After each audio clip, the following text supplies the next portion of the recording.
যখনই বিপদে পড়বে শিবের এক শব্দের এই মন্ত্র 11 বার বলবে, সাথে সাথে ফল পাবে। স্বয়ং শিব নিজেই এই মন্ত্রটি জপ করেন এবং তিনি একথা পার্বতীকে বলেন। নমস্কার বন্ধুরা, চ্যানেলে আপনাদের সকলকে জানায় অনেক স্বাগত। আশা করি ঈশ্বরের কৃপায় আপনারা সকলে ভালো আছেন এবং সুস্থ আছেন। পার্বতী ভৈরবতন্ত্র বিজ্ঞান মন্ত্রে মহাদেবকে জিজ্ঞাসা করেছিলেন, আমি আপনার কাছে এসেছি গুরুমন্ত্র জানতে, আপনি সাধনা করার সময় কোন মন্ত্র জপ করেন? তখন মহাদেব বলেন, আমি সাধনা করার সময় যে মন্ত্র জপ করি তা আমাকে অপার শক্তি দেয়।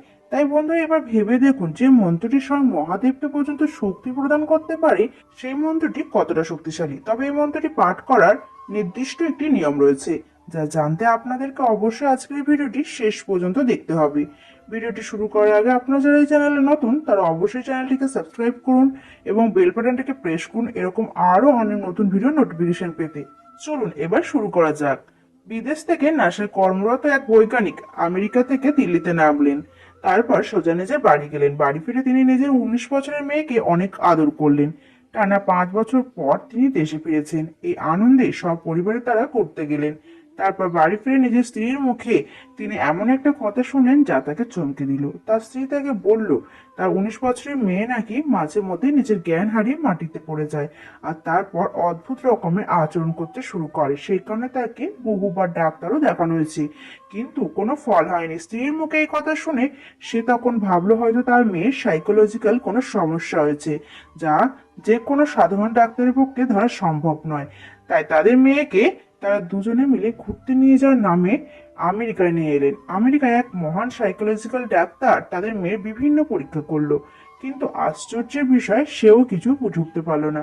তখন সেই ব্যক্তি প্রচন্ড ভেঙে পড়ে এবং আরো স্বনামধন্য ডাক্তারকে দেখান, তাতেও কোনো ফল হলো না। কেউই তার মেয়ের রোগ ধরতে পারে না, কিন্তু দিনে দিনে তার মেয়ের সমস্যা বাড়তে থাকে। সে 1 ঘন্টা অন্তর অন্তর অজ্ঞান হয়ে যেতে থাকে আর প্রতিবার অজ্ঞান হওয়ার পরে সে অদ্ভুত রকম আচরণ করতে থাকতো। তখন সে ব্যক্তি ও তার স্ত্রী দুজনে মিলে তার মেয়েকে পুনরায় দিল্লি নিয়ে এলো। দিল্লি ফেরার পরে সেই ব্যক্তির স্ত্রী তাদের মেয়েকে নিয়ে কিছুদিনের জন্য মায়ের কাছে থাকতে গেল। এদিকে সেই ব্যক্তি নাসা থেকে পুনরায় তলব এলো, কিন্তু সে নিজের মেয়েকে এই অবস্থায় রেখে আমেরিকা ফিরে যেতে পারলো না। এমন সমস্যা পরিস্থিতিতে হঠাৎ এক চমৎকার হলো। তার স্ত্রী যখন তার মায়ের বাড়িতে মেয়ের সঙ্গে কিছুদিনের জন্য ছিল, তখন তাদের বাড়িতে এক সাধকের আগমন হলো। সেই সাধক আসলে উচ্চ শাখা তন্ত্র সাধনা করত, আর সে একদিনের জন্য আশ্রয় নিয়েছিল তার বাপের বাড়িতে। সন্ধ্যার দিকে সেই সাধকের চোখে পড়ে গেল 19 বছরের মেয়েটিকে। সাধকটি খুব চিন্তিত মুখে তাকিয়ে থাকলেন তার দিকে। তারপর মেয়েটিকে প্রশ্ন করলেন, মা, তোমার নাম কি? মেয়েটি নিজের নাম বলল, আর মেয়েটি কথা বলার ধরন দেখে সে সাধক চমকে উঠল। তিনি তৎক্ষণাৎ ডাকলেন মেয়েটির মাকে আর বললেন, আপনার মেয়ের ওপরে কেউ কালো জাদু করেছে। এই কথা শুনে মেয়েটির মা তখন হতবাক। তিনি সঙ্গে সঙ্গে ফোন করলো তার স্বামীকে, কিন্তু তার স্বামী এসব কিছুতে বিশ্বাস করে না। তিনি রেগে গিয়ে একটা কথাই বললেন, তুমি মেয়েকে নিয়ে ফিরে এসো। কিন্তু মায়ের মন সবসময় ঠিক বুঝতে পারে, তাই সে স্বামীর কাছে মেয়েকে নিয়ে ফিরে না গিয়ে সাধুকে জিজ্ঞাসা করলো, বাবা, এখন কি করণীয়? কি করলে আমাদের মেয়ে আগের মতো সুস্থ হয়ে যাবে? আমি অনেক ডাক্তার দেখিয়েছি, কিন্তু কোনো লাভ হয়নি। এবার বাবা আপনি বলুন আমি কি করব? তখন সে সাধক বললেন, শান্ত হও মা, চিন্তার কিছু নেই। তুমি শুধু মহাদেবের এই মন্ত্রটি মেয়েকে মনে মনে 11 বার জপ করতে বলো। এই মন্ত্রটি জপ করার একটা নির্দিষ্ট নিয়ম রয়েছে, যা আমি তোমাকে যাওয়ার আগে বলে যাব। আর এই মন্ত্রটি জপ করলে তোমাদের মেয়ের সঙ্গে সঙ্গে ঠিক হয়ে যাবে আর সব বিপদ দূর হয়ে যাবে। এই বলে সেই সাধক শিব ঠাকুর সেই মন্ত্রটি তাকে শিখিয়ে দিল। তারপর মহাদেবের আশীর্বাদে একটা চমৎকার হলো। সেই ব্যক্তি নিজের মেয়ের সঙ্গে স্ত্রীকে ফিরে আসতে না দেখে স্ত্রীর বাপের বাড়িতে গিয়ে পৌঁছালো।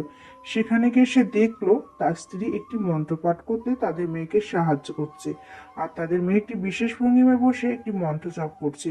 আর তারপর থেকে কোনো প্রকারের কোনো সমস্যা ওই মেয়েটির আর হয়নি। আর সেই প্রশ্নের উত্তর খুঁজতে গিয়ে সে সাধকের কাছে গিয়ে উপস্থিত হন সেই ব্যক্তিটি। সাধক তাকে বলেন, বাবা, জীবনে যখনই কোনো বিপদে পড়বে তখনই বিশেষ ভঙ্গিমায় 11 বার মন্ত্রটি পাঠ করতে পারো, তাহলে তুমি তৎক্ষণাৎ ফল পাবে। আর নিয়মিত এই মন্ত্রটি পাঠ করলে কোনোদিন কোনো সমস্যা তোমাকে ছুতে পারবে না। এই কথা শুনে সেই ব্যক্তি ও মহাদেবের এই বিশেষ মন্ত্রটি জপ করতে থাকে। আর বন্ধুরা, তারপর থেকে আজ পর্যন্ত ওই পরিবারটি সকল প্রকার সমস্যা থেকে মুক্ত, কারণ এই মন্ত্রটি স্বয়ং মহাদেবের সাধনার সময় নিজে জপ করেন শক্তি লাভ করার জন্য। তাহলে এবার ভাবুন কতটা শক্তিশালী এই মন্ত্র। এই এক শব্দের মন্ত্রটি হলো সোহাম। তবে এই মন্ত্রটি পাঠ করার একটি নির্দিষ্ট নিয়ম রয়েছে। এই মন্ত্রটি 11 বার, 21 বার, 51 বার বা 108 বার পাঠ করতে হয়। এই মন্ত্রটি বসে ধ্যানের অবস্থায় পাঠ করতে হয়, তবে মুখে উচ্চারণ করে এই মন্ত্রটি পাঠ করতে নেই। বসে ধ্যানের অবস্থায় চোখ বন্ধ করে নাক থেকে নিঃশ্বাস টেনে মনে মনে উচ্চারণ করতে হয় শো, আর তারপর প্রশ্বাস ত্যাগ করে মনে মনে উচ্চারণ করতে হয় হাম।